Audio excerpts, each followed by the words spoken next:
চীনের আকাশে দেখা যাচ্ছে এক নতুন শক্তি, মাদার ড্রোন। এটি শুধু একটি ড্রোন নয়, বরং এক বিশাল যুদ্ধ প্ল্যাটফর্ম।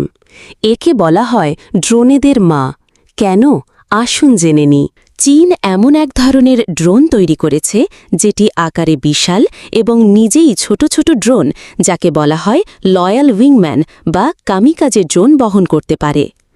এই মাদার ড্রোন আকাশে উড়েই শুধু সীমান্ত নজরদারি করে না, বরং বিপজ্জনক মিশনে তার অধীনস্থ ড্রোনগুলো পাঠিয়ে শত্রুকে ধ্বংস করতে সক্ষম।